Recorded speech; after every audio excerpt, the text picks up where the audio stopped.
Hey guys, this is Hello Awesome with another daily dose of awesome. Alright, this is going to be a book talk, so spoiler warning in advance, alright? In recent months, or weeks rather, I've been reading another book, and it is called If I Stay by Gayle Forman. Now, honestly, I had no interest in the book at all. I really didn't want to read it until I saw the movie, and the question it posed to the main female protagonist, if I stay, was really interesting. I mean, could any of us really make the decision to stay if everyone we loved, or close to everyone we loved, I mean both of her parents and somebody else, they die, And could you stay if you lost all that? And that's a really intriguing question to pose to somebody of her age. Like, I mean, she's just graduating high school and she's just getting ready for the world, basically. Anyway, so the beginning of the book starts off with Mia, who in the movie is played by the very talented and lovely Chloe Grace Moretz. Thinking about her Juilliard application and thinking back to her, recital at Juilliard, the way she played, if it was any good. And basically, her mom insists that since it's now a snow day for everybody because she called in to work sick, that they go over to Grandma's and Grandpa's. And since Mia is reluctant to go, she even tries to bribe her by saying, we'll go to your favorite record store and we can dig out some good records for you. And at that thought, Mia was still a little reluctant, but she said, you know what, I should just go. And so she goes with her family to go see her grandparents. And basically, then when they're driving, her father skids off a patch of ice. And basically, what ends up happening is his car careens off with another truck that's on the road, a truck driver at the same time. And a horrible accident ensues, with both of them being terribly injured. Anywho, what ends up happening is Mia wakes up, and she's looking around. There's police, there's ambulance, coroners, and the road is blocked off because it's a crime scene now. She starts looking for her mom and her dad and her little brother Teddy. And she can't find them. So she starts really kind of stressing out. She's like, where is everybody? And then she sees the coroner zip her mom up in this ridiculous black bag. So she's like, okay, something's obviously off. And then she looks in the same thing with her dad. And then she sees her own body. That's right, her body on the ground. And she is completely shocked. She's confused. She doesn't understand what's happening. And then they take her back to the hospital. The doctors are rushing her to emergency surgery, and they're trying to figure out everything they can do for her. And that's when Mia thinks back to, basically, to her life. And also what ends up happening is that she thinks back to playing the cello with her professor, and also she thinks back to her very first recital, how she got her very first cello, and how it annoyed her parents because they were more of punkers, and her dad even had a famous punk band in town. They were like that hometown punk band, and they never really kind of went out of town. Anyway, she thinks back to all that and just kind of is upset at what's happening. She's confused and scared, and she wants to find her family, but then she hears the doctors pronounce both of her parents dead, and she goes into kind of shock because she can hear everything that's going on. She's right there, and she wants to know where her little brother is, and luckily he made it.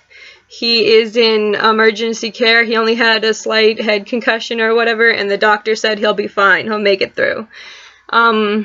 So Mia thinks, okay, well, if I can't live for my parents, I can live for my little brother Teddy, who needs me.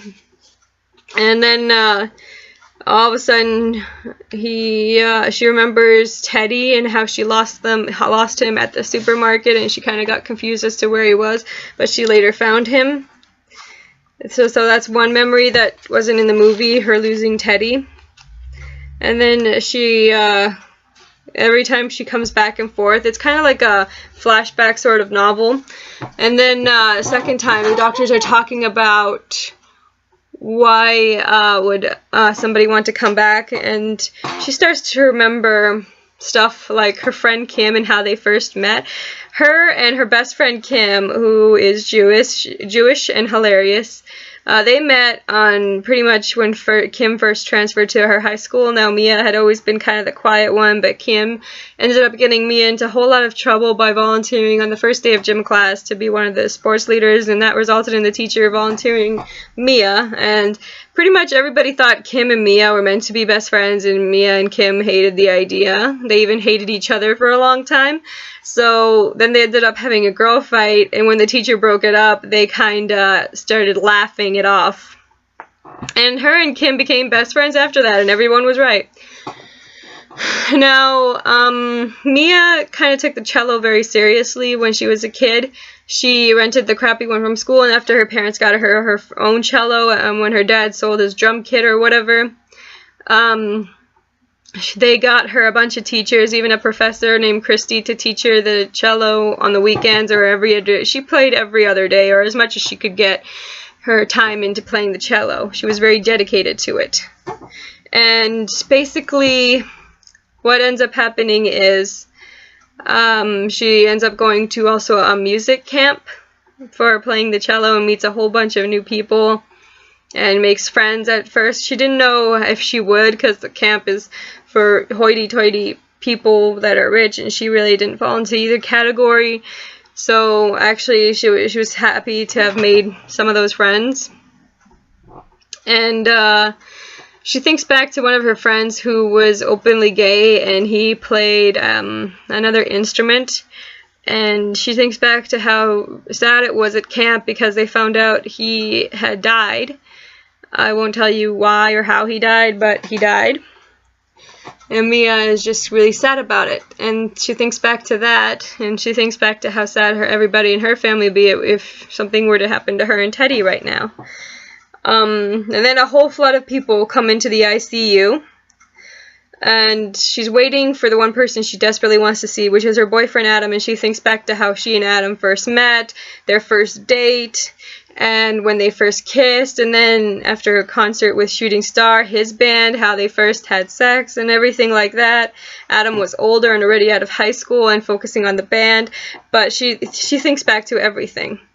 Now, what happens is, finally, after a whole swarm of people charge in, and a whole different swarm of memories charge through Mia about her and her grandma and her grandpa, and how her grandma always loved gardening and everything. Mia's friend Kim comes in there, and she remembers this one night where they all had a huge concert together for one of her family's famous barbecues, and how much she loved playing with everybody because she always felt alone and distant, like an alien in her own family, like she said. So basically,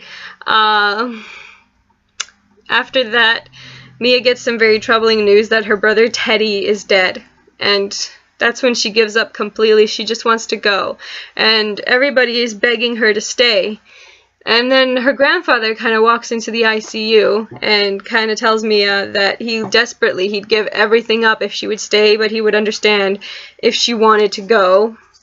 And Mia kind of feels light. Her heart feels warm because he's giving her the right to leave, even though he wants her to stay, and she feels so happy at hearing the news that he's okay with her leaving.